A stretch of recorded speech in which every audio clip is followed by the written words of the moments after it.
Good afternoon, everybody. I'm your host, Crystal, and over speakerphone, I have the very beautiful, drop-dead gorgeous, and very talented Elle E Wallace out from LA. Hello. Hi, Crystal. I'm so happy to be here with you today. Yes, thank you so much for taking time out of your weekend to talk with me in the wider world. Now, Elle, you are an actress and an advocate out in the LA scene. How is that going for you? How did that cultivate? That cultivated actually in Miami. I'm from Miami originally.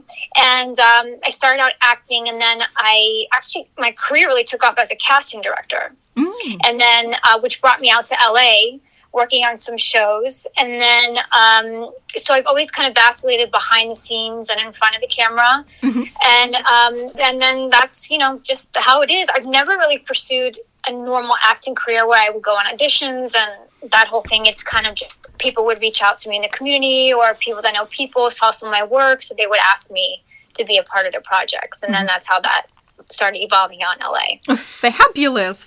So it kind of sounds like your LA-ness kind of happened organically then. Yeah. I mean, I didn't come out to LA to pursue acting at all. It was, I had a production company, and my ultimate goal is a filmmaker and to create content that brings, light and love and acceptance within the world and unite people. And that's kind of my ultimate goal. And I love all aspects of filmmaking, from acting, producing, writing, just creating content. Elle, that is right up my alley. I actually went to school for filmmaking. So everybody asks me all the time, what did you graduate in? I can make movies. Exactly, right? Yes.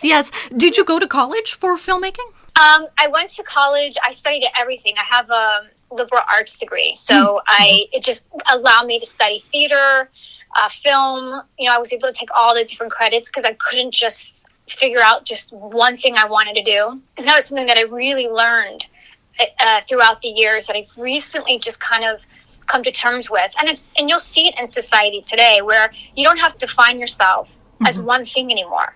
And that's the beauty about living in today's time is, just look at, you can be an actress and you can have a perfume line. You could be an athlete and be, a counselor. Look at Tyler Perry. He preaches and he's a filmmaker. Oprah, she's a talk show host, actor, producer, had her own network. She's just not one thing. No one, it has to be. It's not like the 1950s where you're a robot having to get up, go to work, you're one thing, come back home. You get to explore all options of allowing God's light to shine through you in so many different ways. And that's my philosophy now. Perfect. Elle, it kind of sounds like this philosophy of yours has been in the making a little bit. Can we jump into your past and your journey? When I was in LA, and I had gotten into a car accident in 2014. It was pretty serious. I had a TBI, a traumatic brain injury, my neck and back. I was pretty laid out almost for a couple of years. So during that time, I went and studied spiritual counseling, and I have a license as a spiritual counselor. Through that process, that's what kind of started opening my eyes to, I have more of a purpose here. Then it defined more of what I wanted to do and what my purpose was here, why I was so drawn to the arts and drawn to deliver a message. And that's kind of how I got here today. And that philosophy was just through, I just believe out of something bad, always something good will follow. There's a saying, I totally just forgot it, but there's a saying I think it's in the Bible, that basically it's interpreted that anything that happens to you, it's not happening to you, it's happening for you. And that's how I look at it. So anything that you're perceiving in your life, whether it's positive or negative, it's all for your ultimate growth and for your evolution as to why your soul is here, why you were put here on this earth, not just for yourself, but how you impact other people. Yes. Wise words. That's so cool that you're a spiritual leader, you're a filmmaker, you're a producer, you're an actress on occasion. What else do you do? You're blowing my mind here with all your different hats. I think that keeps me pretty busy. I'm in the midst right now of writing a book. and I just got offered to be in, I can't talk much about it, but to be in a show, a reality show. I just got cast in a reality show. So that's kind of keeping me busy right now. It's a lot on my plate, but I love everything about it. So. Oh my goodness. Wow. Ellie, that's amazing. Can we jump into a little bit of the kind of LA scene? I know for us up here in the hardy Northland, you know, LA's this magical place where magic happens all the time, and the lights and the glamour and all of that. Is that what you found in LA, or is it the same as everywhere else? I find it to be the same as everywhere else. I think it depends on. No, it is. Minus the earthquakes. I think I'd rather be in a hurricane than an earthquake. Oh. That still jolt. It's so scary. It's so. But outside of that, I think it just depends on who you surround yourself with and the company that you keep. And I found myself when I'm surrounded in people who are really down to earth and like-minded as myself, then that's how I perceive the world to be. When you step into the world of Hollywood and you surround yourself in that kind of energy, then you're going to experience the world of LA in that way. So it's where you dip your toes into, like what part of the pool do you want to swim in? Yeah. So, and I'm very quiet. I live a very quiet life, and I just surround myself just people that are just like-minded. It sounds like you surround yourself with genuine people as well. Yes, that's like the number, and I can see through people now. I mean, I can look right through you and just see your intention, your motivation, who you are. And I think that comes with when you're in so much isolation. You spend a lot of time with yourself and your connection to God or whatever it is that you connect with, light, divine energy, the universe. When you really are in the light and you're not needing to grab energy from another person or needing something from another person, because you know that's coming from a higher source and will all be given to you through that higher source. Then when you are introduced to someone or you meet someone and you don't have a need for them, you can see them through different eyes. You can see them more clearly and what it is that they're looking from you. And it's just being aware of people's energy. It's a lesson I had to learn being out here in LA. Oh, I bet. It sounds like it. I kind of chalk that up to reading through people's bullshit. Yeah, I love that. Yeah, exactly.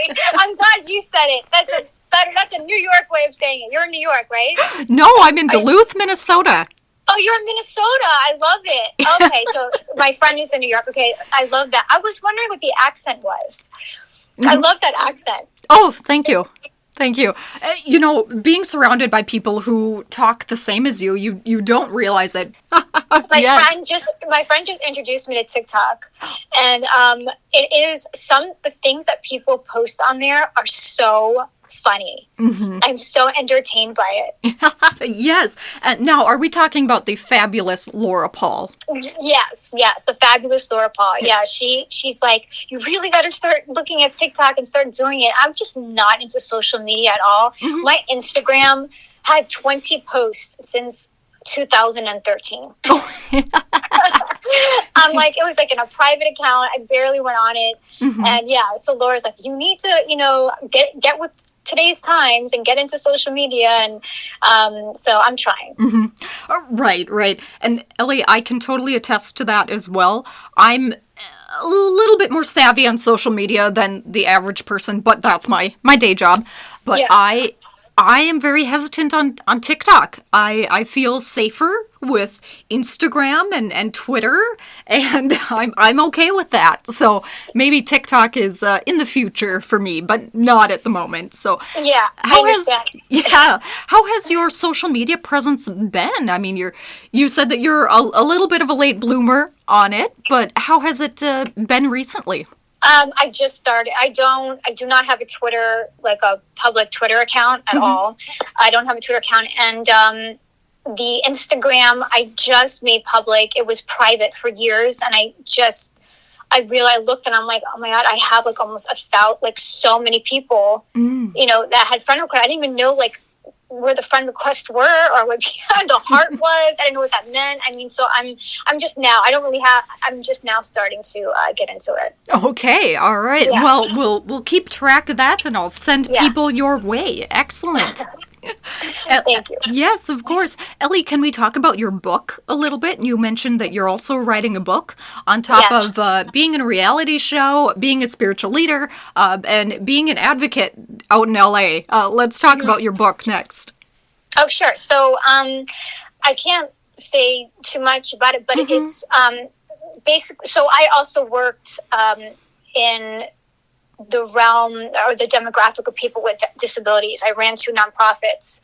Okay. And that's where my love for people that have autism and mental illness and Down syndrome really has touched my heart. And I had a conversation with somebody who's a Christian, and they turned to me and said, well, God didn't create people with disabilities. And I said, where is this philosophy coming from? He goes, well, God created a perfect world. And anything that doesn't fit into that is because we live in a fallen world, and anything that's born into this world is automatically of sin and is not of God. Wow. So there's this philosophy that someone that doesn't have arms or legs or someone deformed or someone with disability is not of God. And I'm thinking to myself, have you stood in front of somebody that has autism or someone that has Down syndrome and actually spent time and looked in their eyes?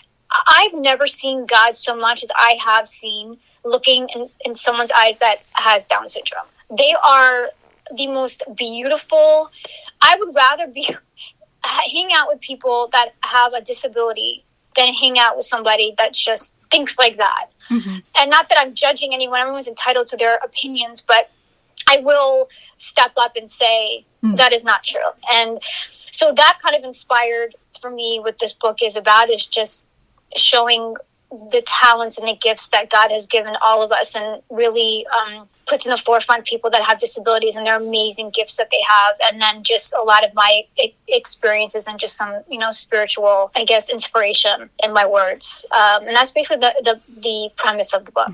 Wonderful. Do you have a timeline for when this book is going to be published? But in the next, I would say within a year. All right, excellent. Yeah. We'll keep an eye out for that as well. Thank you. So Ellie, you're also a filmmaker. Do you still do any casting or anything like that, or have you kind of jumped off that bandwagon? Yeah, I stopped casting years ago. I don't do casting anymore. That was kind of just like my introduction into the industry.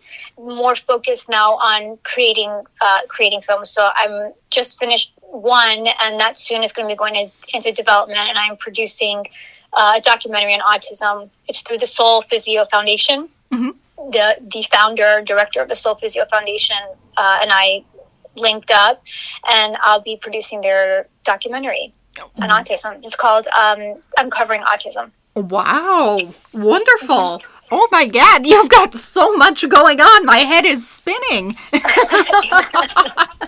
It's exciting. It's an exciting time. Oh, yeah. Wonderful, wonderful.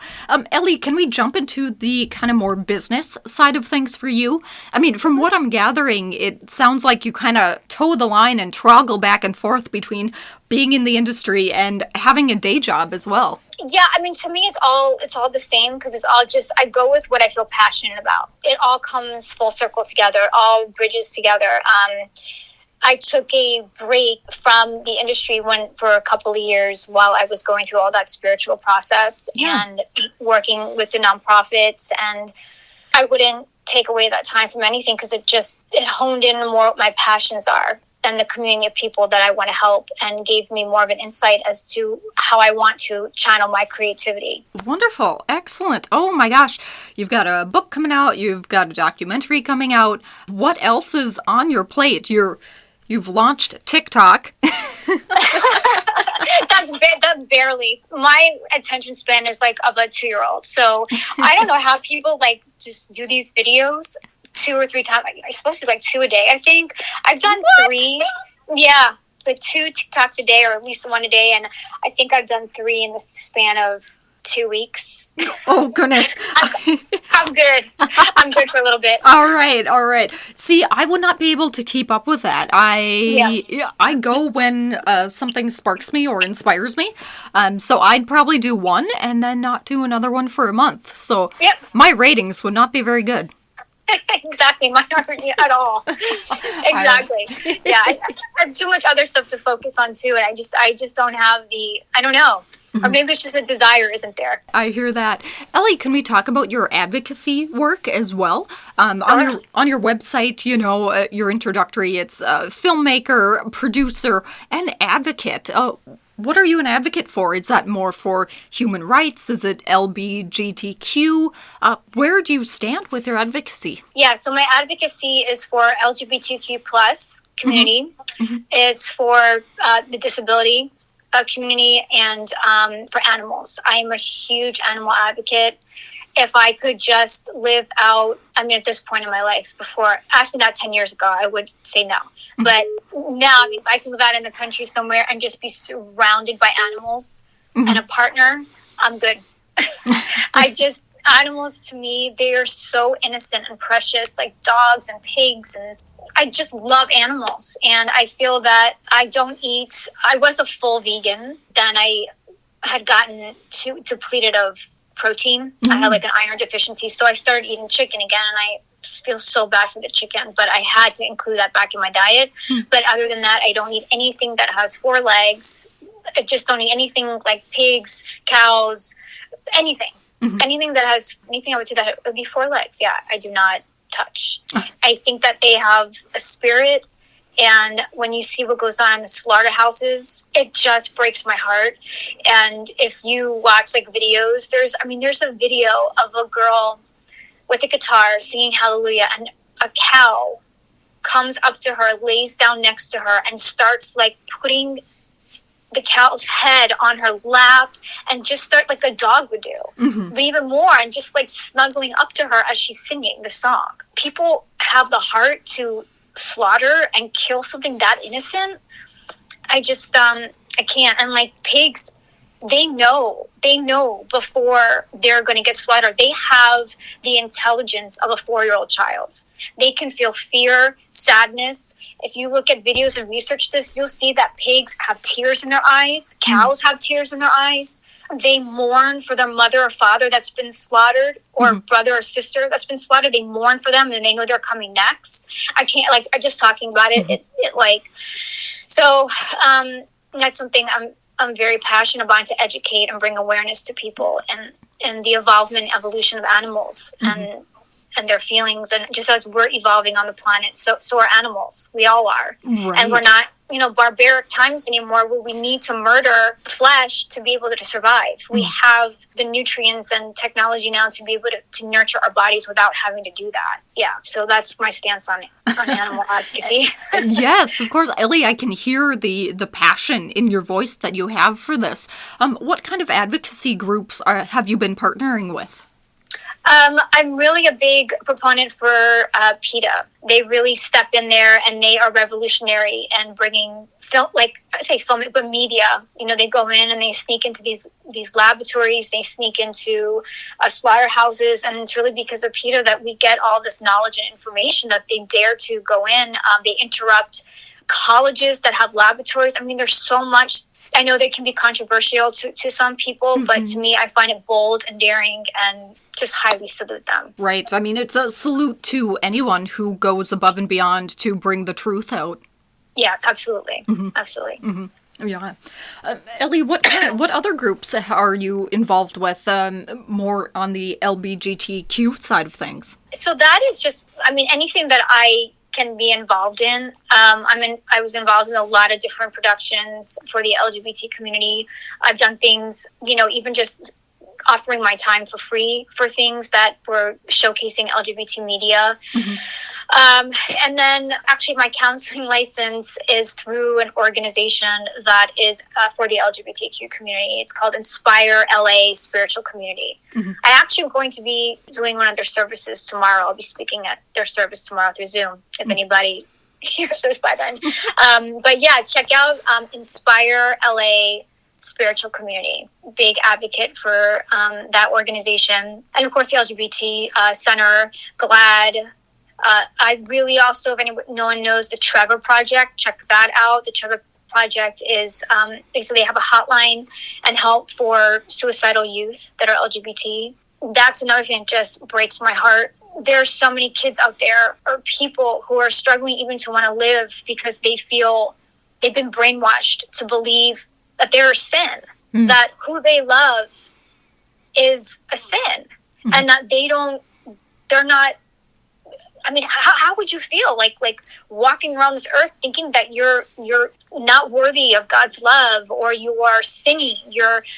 I can't even, and they want to kill themselves because, or they're not accepted by their family, or they're kicked out, or they're beaten or abused, or it breaks my heart that they don't know the truth, that we all are created in God's image, and we all are a light of God. And, in the Christian communities where they believe that it's against the law or sin to be gay, well, pull out a red letter Bible and show me where Jesus said that.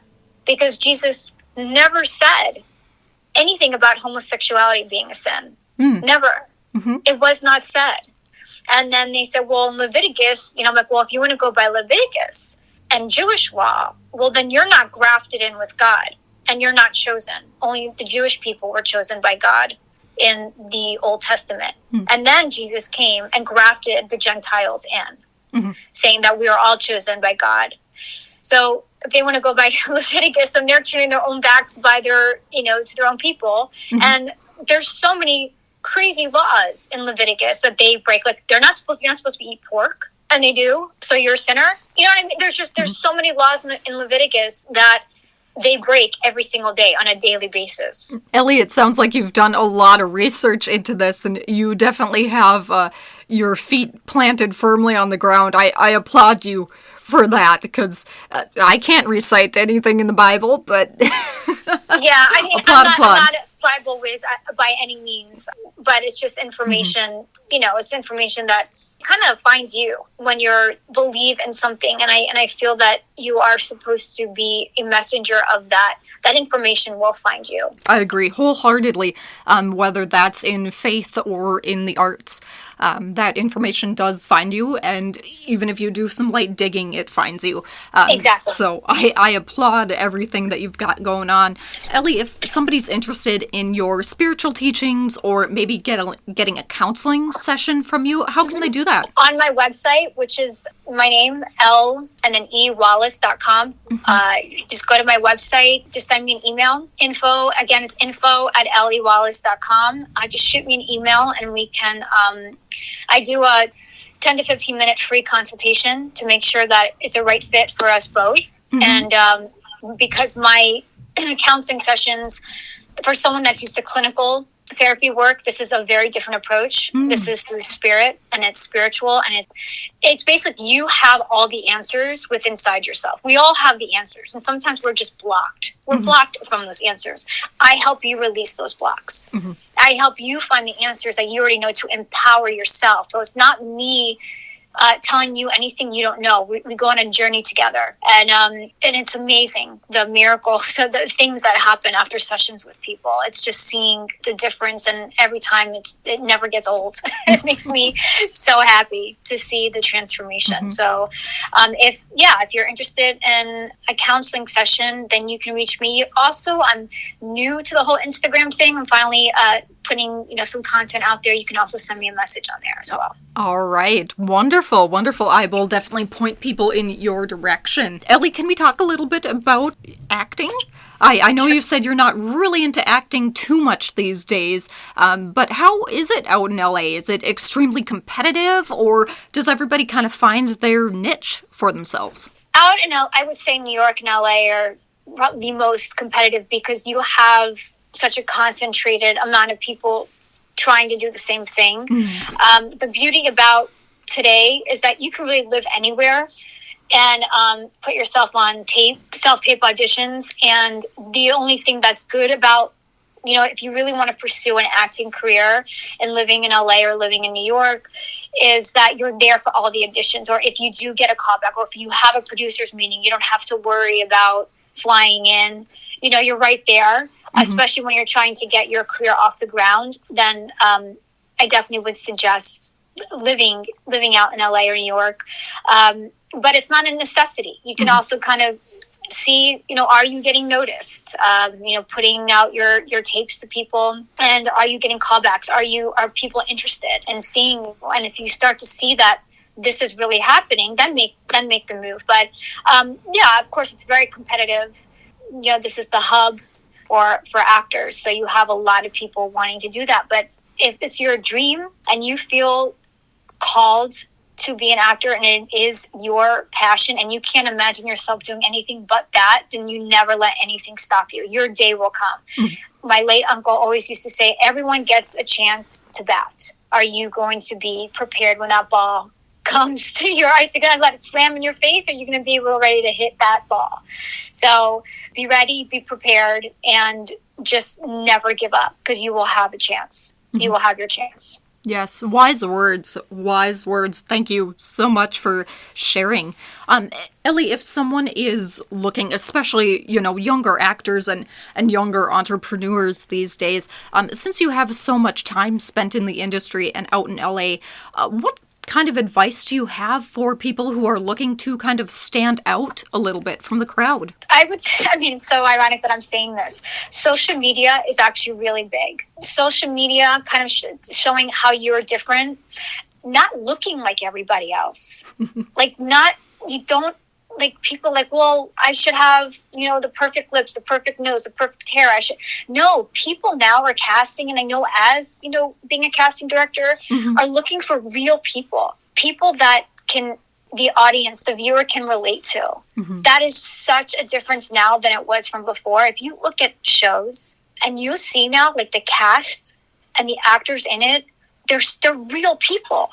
Today you have people of all colors, all sizes. You have people that are really skinny. You have people that are on the heavier side. You have people who are really short. You have people that are tall. You have people who are beautiful. And then you have people who are just average looking, but they have the most amazing dynamic personalities. Or you have people who's just the average Joe next door, but you can't help but watch them because they are that so perfectly. They're so comfortable with who they are. So I think to stand out, the camera reads everything.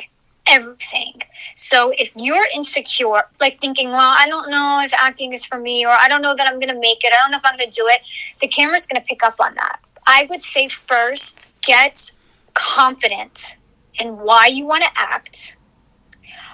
And anything that you pursue, anything that you do, whether it's acting, or you want to be a doctor, or you want to open a business, my advice is, and I know this to be universal law, this to be true. If your intention behind what you want to do is to bring service to others, the universe is going to conspire with you to make it happen, because you are wanting to expand light consciousness and love to the planet through you as a vessel, through your art, through your work, whatever that may be. So as an actor, you are a vessel. You become a vessel of telling a story. You become a vessel of creativity. And what is it that you want your platform to look like? Okay, so now you're in this movie. So think long term. You got cast in your dream role.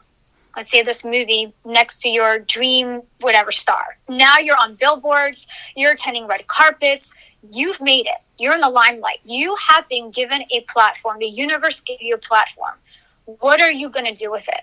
What is your message? What do you want to say? How do you want to inspire people? Because you've been given a huge responsibility on that platform. People are going to be looking up to you. What is it that you want to say? What is it message you want to leave to the people that are following you? And that's where I would start from. Start from that place. Then go back, then kind of backtrack. So see yourself already making it. See yourself already as that actor, already on that movie or that series that you dream of being on.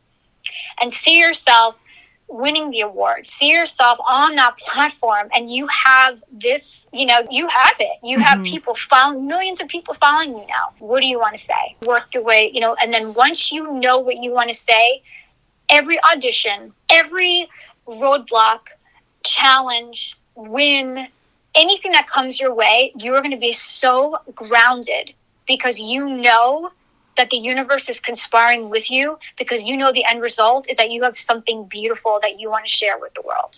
And that would be my advice. And that is how you will stand out, because people in the casting room are going to feel that energy from you. So it will no longer be about, oh my God, I'm so nervous. Oh my God. It's going to be more about, all right, I'm ready. I'm ready to take on this role, and I'm ready for this next step because I know what the ultimate goal is. And the casting director will feel that confidence and feel that energy. Yes. And that's how you stand out. Mm-hmm. And, you know, I can attest to that as well. You know, having been in theater for 10 plus years, there's definitely that energy. It's not necessarily about looks anymore. It's about the energy that you give out. It's not about what you can do. It's about what you can learn to do, which I think is a fabulous kind of mantra to have, because I don't know about you, but with me growing up, it was based in looks. It was about, well, how do you look? Do you look like this character, or do you look like the way the director wants you to look? It was so based on something almost that I would consider a little bit vain. But now it's not anymore. It's based on what can you learn and what kind of energy do you bring to the table. That's really cool. Yeah, absolutely. I love it. Yes. Yeah. Fabulous, Ellie, fabulous. Ellie, thank you so much for taking time out of your weekend to talk with me in the wider world about yourself, your art, and your mantras. Thank you. Thank you. Thank you for having me. It's been a pleasure. Of course, of course. Have a wonderful day, and I look forward to seeing you on my TV. Yep. Thank you so much. Thank you, Crystal. Yep. Bye.